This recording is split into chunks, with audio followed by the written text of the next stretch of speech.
I'm sundowning, which by sundowning I mean my Vyvanse is wearing off, and so I just want to start talking to myself. So that's what I'm gonna do. Okay. Oh shit, where's all my... Welcome to the back of my car. This is a series I'm gonna call Taking a Backseat. This idea came from a time when, picture this, a night out. We go drinking, I'm with friends, sweat, misty, fog, it's cold outside. I'm too drunk to drive, so my friend offers to drive me home, and I drove in the back seat of my car for the first time ever. And I had this epiphany that I'd never really done that, and so I decided to turn this into something. At the time, the thought felt very profound and moving, but it was probably just because I was drunk and high. I mostly wanted to do this because it's an opportunity for me to like get myself out of the house a little bit and step out of my comfort zone. Like, I'm literally in a park and people are walking around and my windows are cracked because it's bloody hot today, and you can already tell I'm like, look how glowy I am because I'm sweating a lot. I don't know, I just want to share my thoughts on life and things, and I think it'd be fun. And also, I like the idea of like taking a backseat in your own life and reflecting. The first thing I wanted to talk about was dealing with insecurities. I feel like for the most part, I'm a fairly secure person, but when it comes to like being confident in myself, I struggle to really be present. For example, I had a job interview today, and even now I feel like my voice is shaking a little bit because I'm nervous to be talking to a camera. Big whoop. Anyways, I had an interview today. It was at Nordstrom to be a visual merchandiser, and I really want this job. I've been working part-time and going to school, and it's just really hard financially to get by. I think students should be given money every month, and it should be applauded that they're pursuing higher education, but whatever. This is the country we live in. It doesn't value education very much, which is very sad. That's just life, isn't it? It's not like anything exciting, but it is full-time, and it's fashion related, and I feel like I'm experienced and I'm qualified. So I had this interview.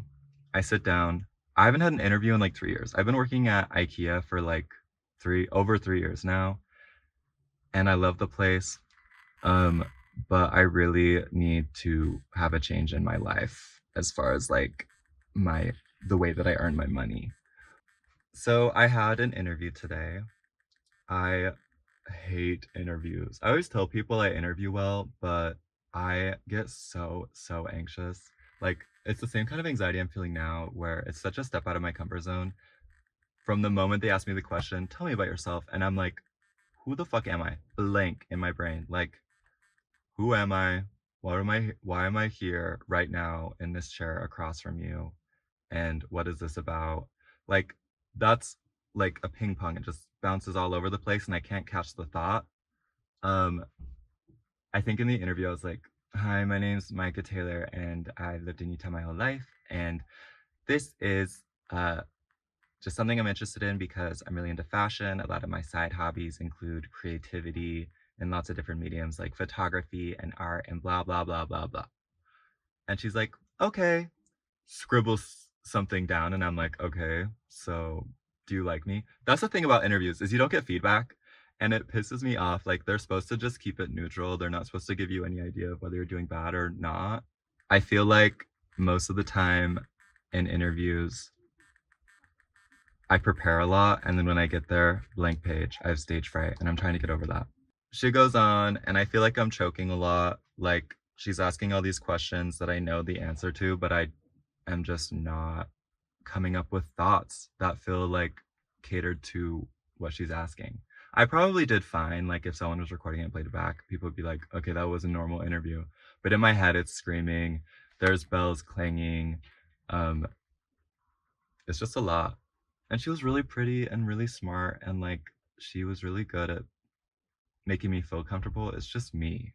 It's just me. If you ever watch this, you're a gem, and if I don't get the job, I won't hold it against you. Basically, I'm telling this story because I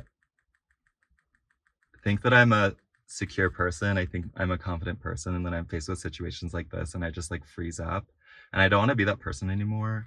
I'm trying to like really step out of my comfort zone this year and like learn how to do things differently and approach situations in different ways and like really stand on my truth and understand why I do the things I do. I feel like a lot of my insecurities stem from childhood. Duh, duh, duh, whatever, we all knew that. Growing up, I was painfully shy and I struggled to like fully activate myself in most situations. I usually hung out with adults, which is like almost a universal experience from what I've observed from my other queer friends. That's just a way of life. Like we already feel othered by this internal conflict that we start to express it outwardly, and we like forget how to be a child a little bit, which isn't fully true. Like I fully was a child and I love my childhood, but I always have had like this self-loathing part of me inside of me, which really is reflected in how I write in my journal a lot of the time. Literally, in my journal will just be like, I am completely lost and I don't know what I'm doing with my life and I don't know where I'm going, and everybody hates me and my friends are just being my friends because they feel bad for me, and all these other things that are literally crazy because I know that my friends love me and I love my friends. But still, it's like a thought that happens. It's a thought, it's not real, but it is real inside my head. So, how do you combat that? I'm still learning how to do that. And I think I'm getting better at it, but yeah. All right, well, where do I want to go from here? In essence, I think something that helps me to find that confidence is really taking time alone and isolating. I am an avoidant down. Like, I'm horrible at responding to texts. I'm horrible at like following through on plans. I'm actually much better now, but there was a period of time, usually over the winter seasons, where I literally just fall off the face of the earth. And that's okay. That happens. I feel like most of the time, the only way I can like shake myself out of this is through isolating and taking a beat to be in stillness and quietness. And I'm a very introspective person. I'm like deeply introspective to a fault. Um, and maybe we all are, and maybe I'm just like acting a little bit too malcontent. Um, but that's how my journal entries usually go. It's just like an vomit of like, I'm doing everything wrong. I don't know what I'm doing. Um, all of my decisions are dumb. I feel like I am unlovable. Boo-hoo, that's not true. And yeah, like I really want to switch that up. I really, really love optimism. It's something I look for in people. I have a hard time with people who are like constantly negative because, which is so fair. Like, if you want to talk shit, let's talk shit.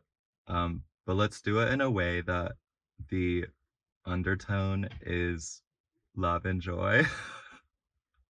Like, let's do it in a way that feels um like we're talking shit, but we also understand the deep humanity of all beings and how we're all from the same dusty corners of the world and we're all made of the same stuff.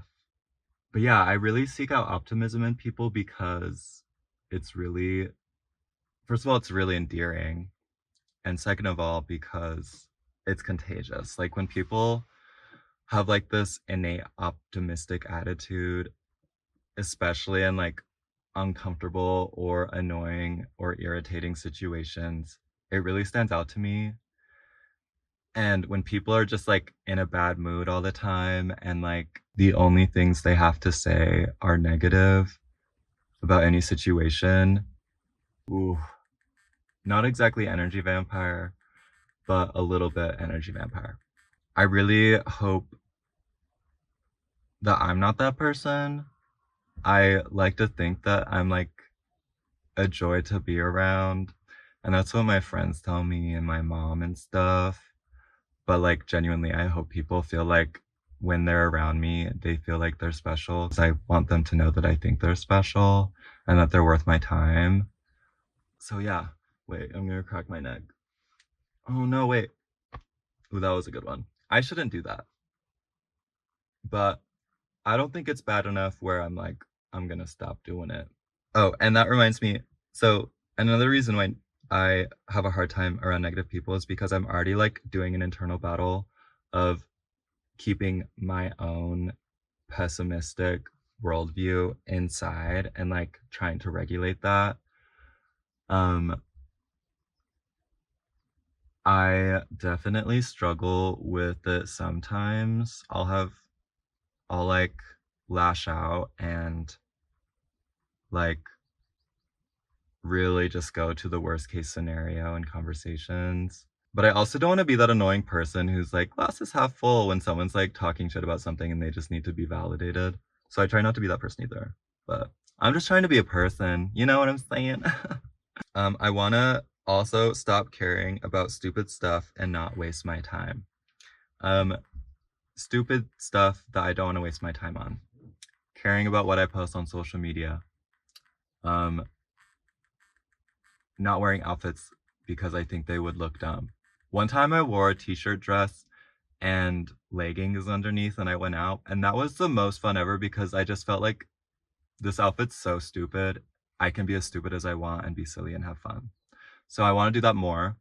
Other things I want to stop caring about that are stupid and a waste of time. Grades. Grades are important, but I've had so much academic anxiety over the course of my life where it is so debilitating. I got my first B 2 semesters ago, which boo-hoo, whatever. I understand that that's literally not a big deal, and I'm trying to be like, that's not a big deal. But I crushed out. I was like, I'm stupid. Stupid, stupid, dumb.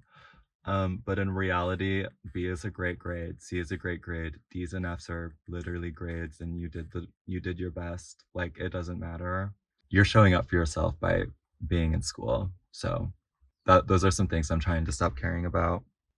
And also just wasting my time in general. This is a subject I haven't quite figured out how to approach yet, but I often will find myself in conversations that I don't necessarily want to have.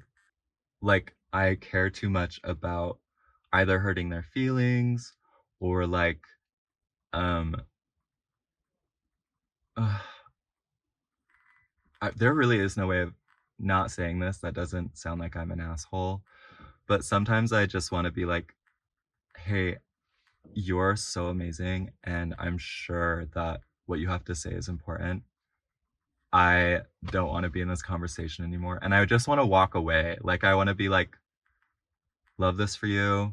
I'd rather be spending my time doing something else. So I'm just going to go. Maybe there's a balance of where I can be like, because I also want to try talking to strangers more and like getting to know them and getting to know my community and the people around me. Yeah, just making time for people and also not making time for people. Not letting things take advantage of my time and waste my time, but also giving people time when they need someone to just listen to them. Cause I've definitely needed that. Like, it doesn't happen often. Like, I have really amazing people in my life who I just have the most scrumptious conversations with. So I get my fill. But there are times when I'm like, I spark up a conversation with a stranger and we get into it, and then all of a sudden I'm yapping, I'm off to the races, and I start to realize that they're like, their feet are pointing away and they're trying to escape, and I'm like, oh, sorry. I guess all in all, being more intentional with my time, being loving to others, and being a perfect person. God, what am I doing? I'm literally in a park and there have been a couple of people looking at me. Oh, I'm getting a cramp. It's really, really small back here. School, mission, mistakes, and dealing with the idea of uh, regret. I'll start with the mission. So I went on a mission. I served in Buenos Aires, Argentina. And it was kind of lit. Like, it was horrible, but it was lit in the way that I like learned a lot about life. I remember being in the MTC and I'm like, okay, this isn't too bad. I'm surrounded by people speaking English, and we're just like like only church jargon learning Spanish. And so our conversations are just constantly like, have you heard of the Church of Jesus Christ? Do you want a Book of Mormon? Blah, blah, blah, blah. Things that like aren't necessarily useful except to missionaries. But when I entered the mission field, like when I actually got to my area where I was with my first companion and we just had to like, I just had to like be a missionary and enter that life. I remember the first morning I woke up and I was so scared. It's like that scene in Catching Fire, um, when Katniss is going up the tube. She just saw Cinna die, and she's like, "What the fuck?" And she like comes up and she sees the arena, and she's like looking around, and then the ratio changes, and it's like, "Oh shit, it's time to lock in. This movie's about to get even more insane." That's how it felt waking up on the first day of my mission. Which, in hindsight, boo fucking yeah, I did the damn thing. Missions are really hard. I think that a lot of people need to give grace to missionaries because they are really little. They're little babies and they don't really know what's good for them. They're just doing their best to pursue the life that they either believe and know is what's for them or what they believe they should be doing, which that was me. But yeah, my mission was crazy. I met a lot of amazing people and a lot of horrible people. Elders, count your days because all of you are evil. Literally, I was just like, give grace to missionaries, but fuck the elders. So on my mission, COVID happened, and so I was transferred to the Louisiana mission. And my first companion there, I remember we walked into the apartment, we went upstairs, and I looked at our little study desks because every morning we have to do like an hour of personal study and like read the Book of Mormon and the Bible and take notes and think about like the lessons we had to teach that day. I walk into that room and above his desk is the Confederate flag, and I was like, "Fuck no!" And immediately I was like, what is that?" And he's like, "It represents Jesus Christ, like the cross." And I genuinely was so shocked at that reasoning that I had to like take a beat and I was like, "What? Really?" And I like started to entertain that idea of like, "Wait, explain it to me. I'm giving you a chance." And he starts explaining it and I was like, "No, no, no, wait. What was the Civil War about?" And he's like, "It was about a lot of things. It was about land and ownership of land." And I was like, "And ownership of what else?" So that was insane. Fuck that elder for real. And he had the most horrible acne. And there's nothing wrong with acne. I think some acne is cute.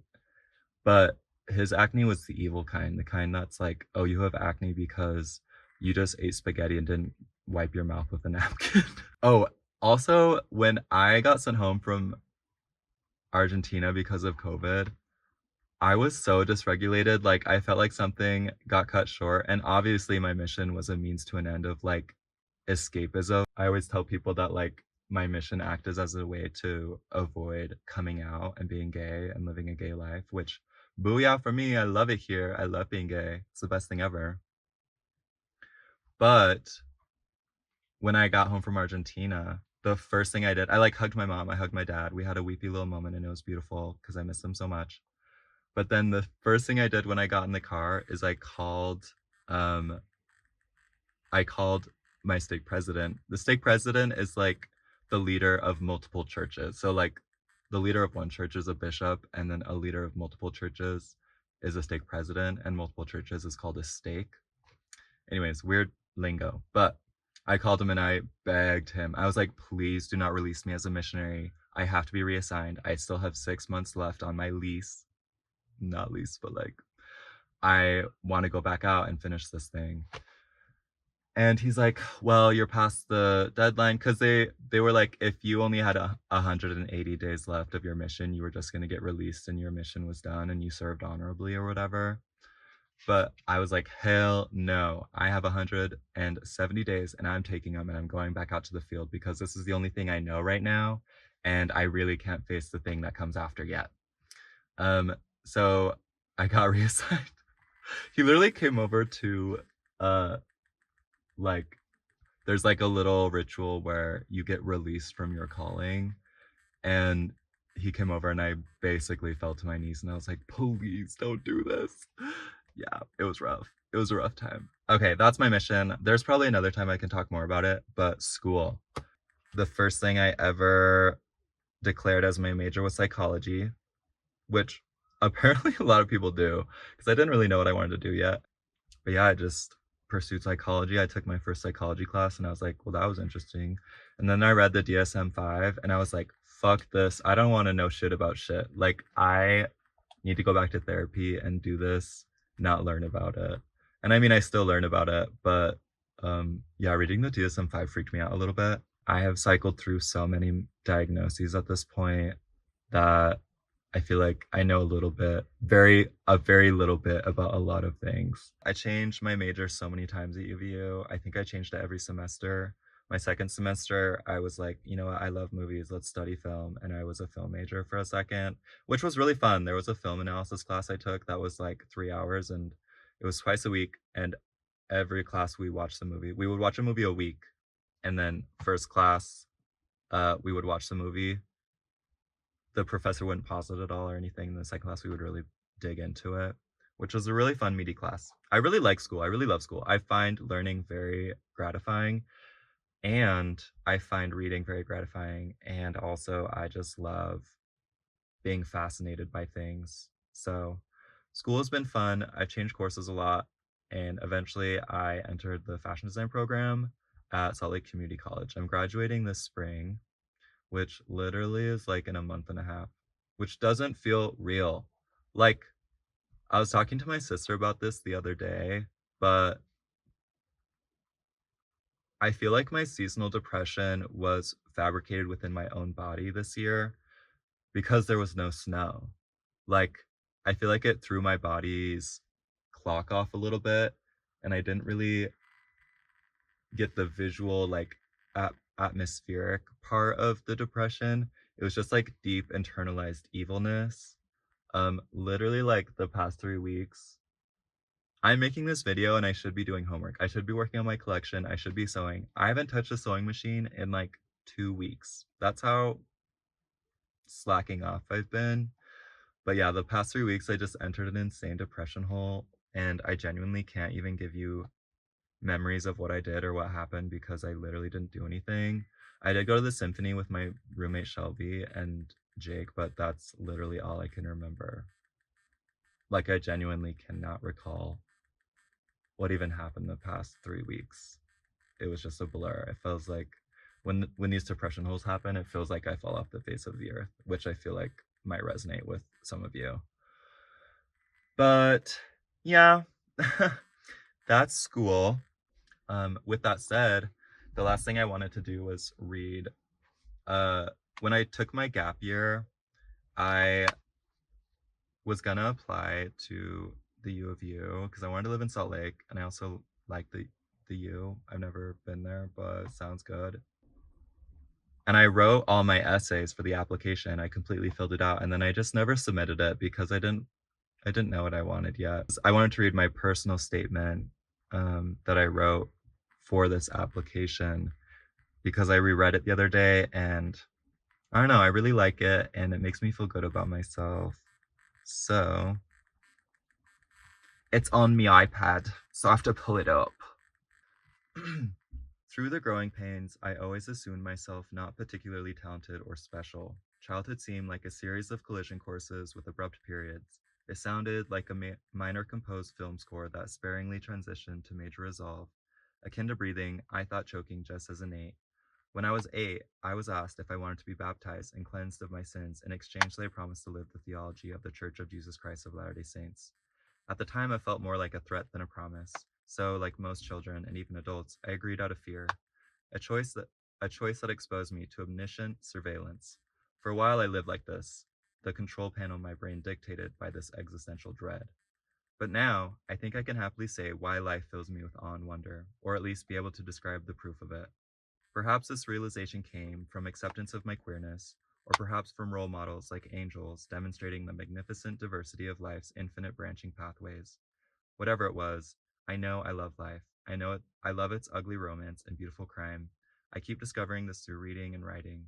When I read, it feels like studying a cadaver, bones and sinew, paragraphs, veins and nerves, sentences, the heart and engine pumping narrative forward. When I write, I am a detective, searching for the overlooked clues, divisively examining each outline. When I watch movies, I am transposing the scenes into text, the delicate acting bringing to life unspoken script. I see myself this way not so much vocationally, but rather conditionally. Stepping into my younger shoes, I know even he understands somewhere along the way, someone needs to join the castle of words and tell the stories of us. And maybe that person could be me. In essence, I value this new observant religion to decide every day that all the decisions I make over the course of my life are worth writing about and mine to treasure. Like in Sylvia Plath's fig tree allegory, there is an abundance of fruits to try, even the bitter taste of the ones rotting on the ground. I can find joy and seek I can find joy in secret kisses and dance club bathroom stalls, while also honoring the heartache of love when it fails. Because that's a story, because that's mine, because it's worth it to run down hotel hallways panting like a dog, terrorizing neighborhood vacationers just for the sake of feeling. It's worth it to spend a week with a boy I just met driving 5 hours to a different state to see if a spark could turn to flame. It didn't, by the way. And I could probably tell that story another time. It's worth it to apply to a university. Uh, it's worth it to apply to the University of Utah despite the unknown of success or potential financial ruin. This is what is important to me, to engage with the continual exchange of stories, ceaselessly learning about the expansive wonder of people and planet, to no longer stay up so late in hopes that if I never fall asleep, maybe tomorrow will never come, but instead let the world inspire me with all its diverse meaning.